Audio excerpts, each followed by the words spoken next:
आपण 10 जानेवारी शुक्रवार दिनांक 10 जानेवारी ते रविवार दिनांक 19 जानेवारी पर्यंत 10 दिवसाचा हा मालवणी महोत्सव आहे।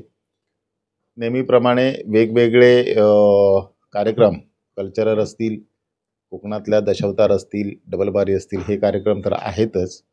त्याचबरोबर यावर्षी पहिल्यांदाच आपण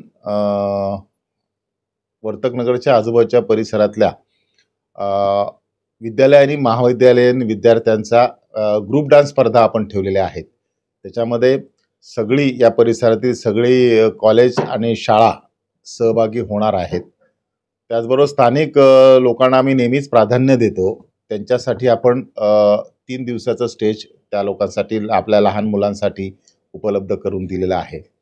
आपल्या सगळ्यांना माहिती आहे की दरवर्षी एक वेगवेगळा आपल्या स्थानिक म्हणा किंवा महाराष्ट्राची संस्कृती दाखवणारा कार्यक्रम आपण करतो। गेल्या वर्षी कृष्णाईचा आपण कार्यक्रम, कृष्णाई उलेकरांचा कार्यक्रम आपण ठेवला। तसाच यावर्षी पिंगळा हा पश्चिम महाराष्ट्रातला एक उत्सव आहे किंवा त्या उत्सवाच्या मध्ये भारुडाचाच हा एक प्रकार आहे, तर तो आपण यावर्षी ठेवलेला आहे।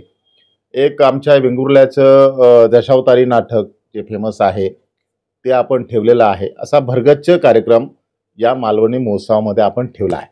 या मालवणी महोत्सवाचं उद्घाटन 10 तारीखला संध्याकाळी 7 वाजता माननीय आमदार केळकर साहेब आणि जिल्हाधिकारी शिंगारे साहेब यांच्या हस्ते आमच्या सर्वांच्या उपस्थितीमध्ये होणार आहे।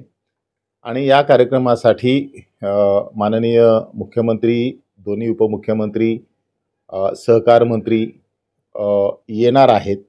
आणि सगळ्यात महत्त्वाचं की आपल्या सगळ्यांना माहिती आहे की भारतीय जनता पक्षाचे महाराष्ट्र प्रदेशाध्यक्षांची निवड 12 तारीखला होणार आहे। संभाव्य नाव माननीय रवींद्र चव्हाणांचं घेतलं जात आहे आणि ते अध्यक्ष झाल्यानंतर ठाणे जिल्ह्यातला किंवा ठाण्यातला पहिलाच कार्यक्रम आपल्या मालवणी महोत्सवाला ते भेट देणार आहेत। त्यामुळे जिल्हा प्रदेश अध्यक्ष झाल्यानंतर ठाण्यातला त्यांचा हा पहिलाच कार्यक्रम असेल। असा हा भरगच्च कार्यक्रम आहे। आपण आता जी प्रतिकृती पाहिली ती कोकणातल्या मंदिराची आहे, कौलारू मंदिराचं आहे। आता आपण सगळेजण RCC काम वगैरे मंदिराची बघतो, पण कोकणात प्राचीन मंदिरं जर आपण बघितली तर सगळी कौलारू एकाच पद्धतीची अशी होते। आणि गेली जवळजवळ 25 वर्ष, हे 27वे वर्ष आहे आमचं मालवणी महोत्सवाचं, पण गेली 20 ते 22 वर्ष आम्ही मंदिरं, वेगवेगळी मंदिरं आर्टिफिशियल असतील, म्हणजे ती प्रतिकृती नाही, आर्टिफिशियल असतील, ती असतात, वेगवेगळी असतात आणि आतमध्ये गणपतीचीच मूर्ती असते। मंदिर कसंही असलं तरी यावर्षी हे एक वेगळं आकर्षण आमच्या मुंबईतल्या, ठाण्यातल्या लोकांना मालवणी महोत्सवामध्ये दिसेल। 70 स्टॉल असतात नेहमीप्रमाणे यावर्षी मालवणी महोत्सवामध्ये। आणि त्यामध्ये मालवणी पदार्थांची चव घेण्यासाठी किंवा खवय्यांची उडी असते नेहमीप्रमाणे। आणि आमच्या या उद्योजकांना चांगल्या प्रकारे व्यवसाय या मालवणी महोत्सवाच्या माध्यमातून मिळतो।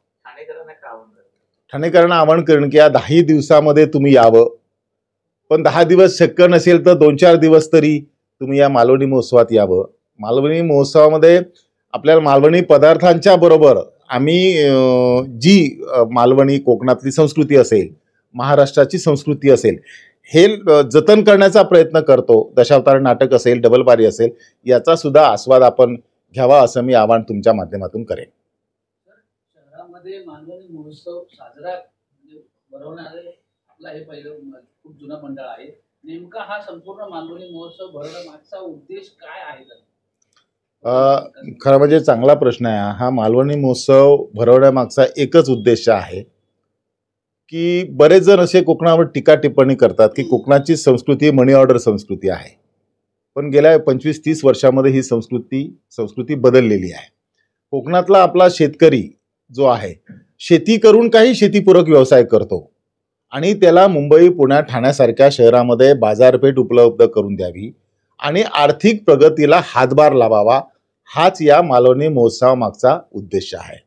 आता गेल्या हे 27 वर्ष मालवणी महोत्सव करताना आमच्याकडे छोटे छोटे हॉटेल लावणारे, स्टॉल लावणारे कितीतरी लोक आहेत, ज्यांनी स्वतःची हॉटेल्स मुंबई, पुणे, ठाण्यासारख्या शहरामध्ये स्वतःची हॉटेल सुरू केलेली आहेत। कोकणामध्ये गावामध्ये एखादी जी उत्पादनं आम्ही आता इथे या बाजारपेठेमध्ये उपलब्ध करून देतो, त्याचं उत्पादन करणारे ग्रुप तयार झालेले आहेत. ते आमच्या मालवणी महोत्सवामध्ये छोटे छोटे स्टॉल लावायचे, ते आता उत्पादक म्हणून काम करतात. हा बदल आहे.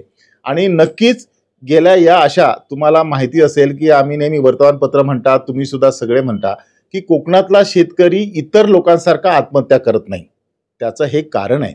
मुंबई जवळ असलेलं आमचं कोकण की त्यांना प्रत्येक म्हणजे स्वतःच्या हिमतीवर उभं राहणारा, मेहनत करून उभं राहणारा आणि कशालाही न घाबरणारा ही आमचा कोकणातला शेतकरी आहे.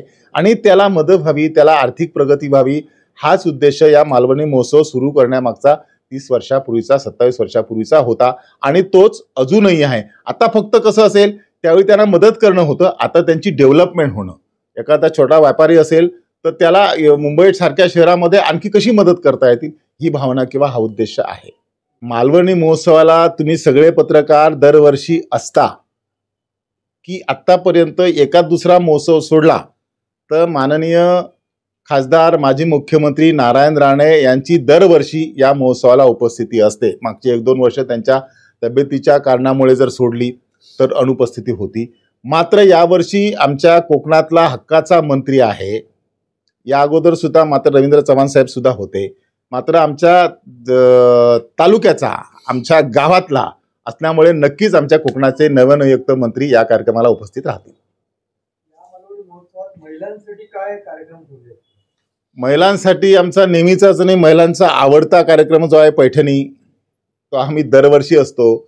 आणि रोज एक पैठणी आपण सहभागी होणाऱ्या महिलांना देतो. 10 दिवसात 10 आपण पैठणी देतो. आणि शेवटच्या दिवशी 3 पैठणी, प्रमुख पैठणी, महाराणी पैठणी आणि इतर 2 असा महिलांसाठी भरगच्च पैठणीचा कार्यक्रम असतो. कोकणातल्या कुठल्या विभागातील स्टॉल असले?